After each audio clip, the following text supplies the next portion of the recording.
So LLMs are basically induction machine. They have seen a lot of data during pre-training, post-training, alignment, and so on. Induction is where it sees a lot of example and it makes a generalized assumption about that.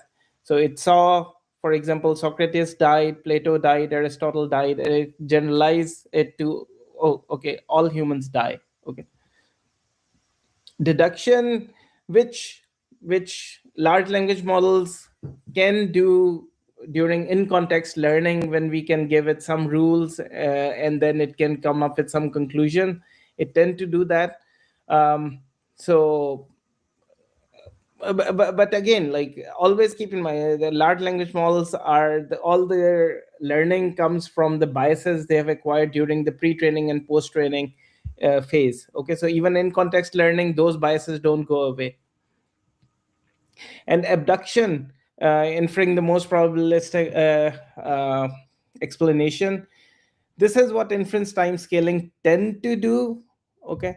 For example, if the observation is Socrates is human, Socrates died, it can come up with hypothesis, okay, probably all humans die.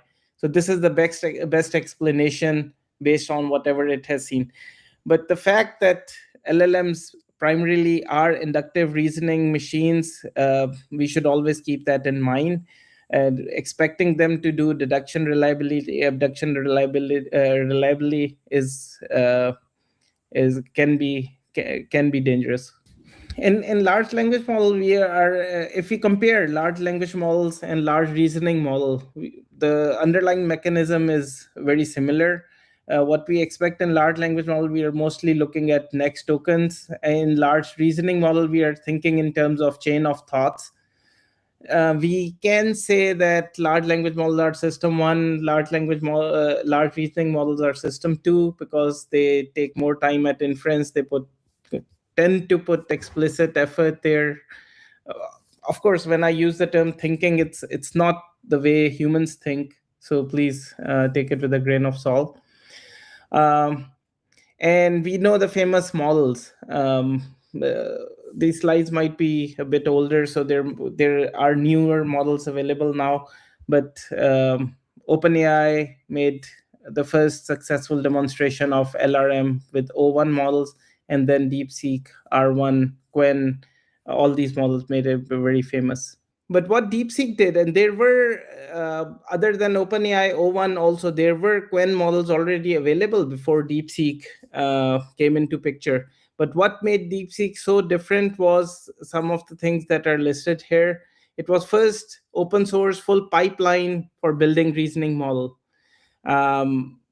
O1 did not open source it, Quen did not open source, a few others did not open source what they were doing. But DeepSeek R1 decided to open source that, and it got them a lot of traction. They open sourced the model weights, which was amazing. So this was the first open reasoning model that of that size that you can play with.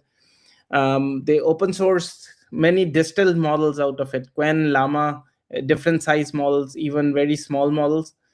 And it actually, when you look at DeepSeek R1, you realize that the innovation did not start with DeepSeek R1 paper. There were several series of very good papers from DeepSeek that people kind of missed in 2024, 2023 even, that were pointing towards low hardware usage, efficient algorithms, and especially in alignment and low cost.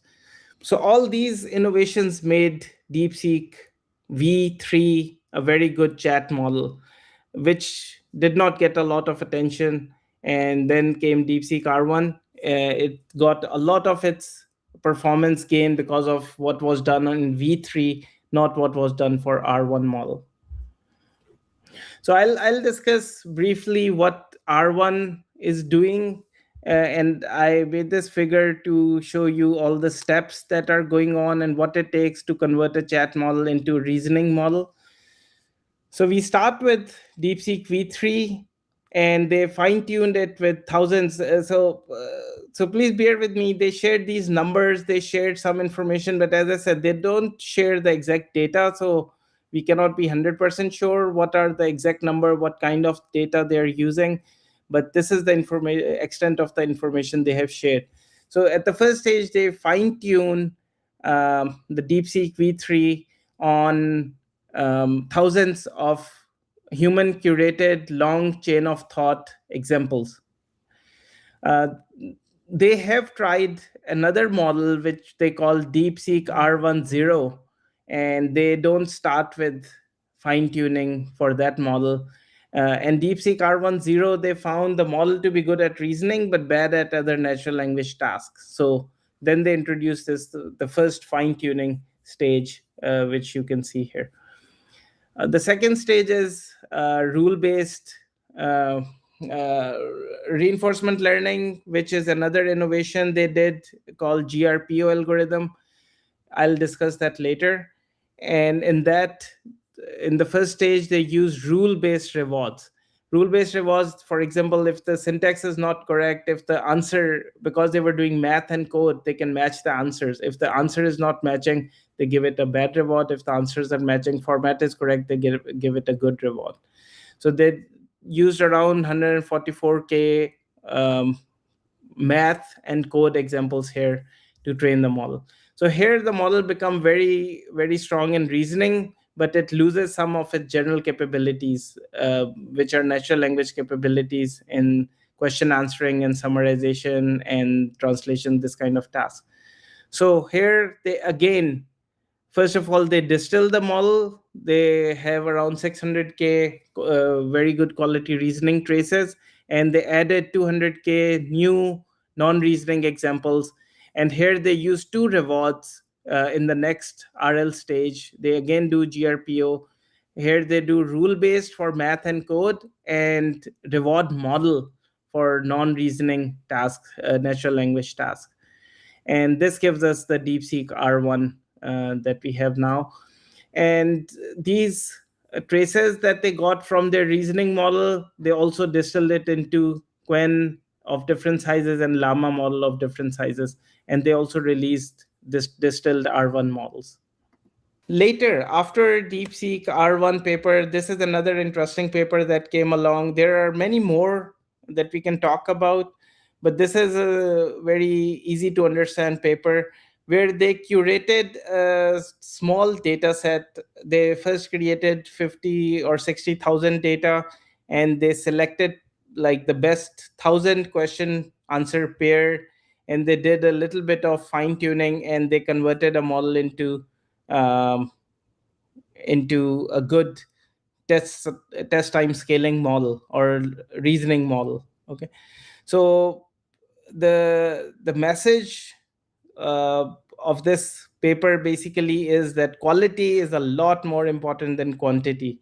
So it's not about creating million examples or run reinforcement learning for a long time. It's mainly about the quality of the data. And then there are this kind of papers also. So reasoning model don't always say what they think. Chain of thought reasoning in the wild is not always faithful. And the few learnings from these papers are that LRMs generate visible traces, but they are not actual internal reasoning. So they're more about showing, not about actual reasoning.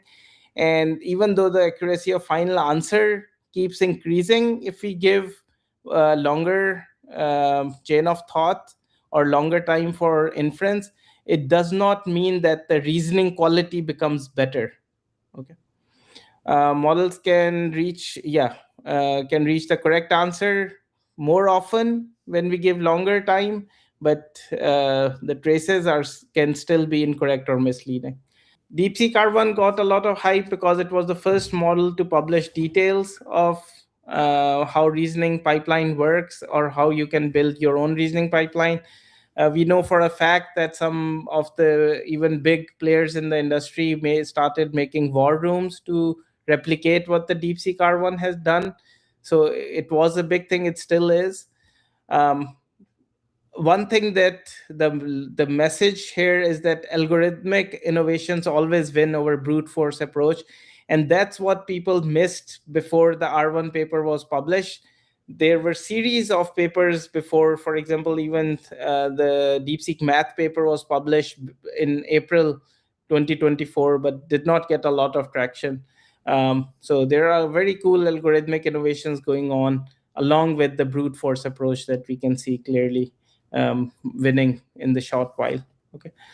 And another thing that they showed is that on smaller model, it doesn't always make sense to use the same approach that we use to train bigger models. So having a strong teacher model is much better, because we can distill from the teacher and we can train smaller RL models. So it's not feasible to train RL models, small RL models with a lot of reasoning data, with a lot of long chain of thought, GRPO, the same way that they did for R1 DeepSeek.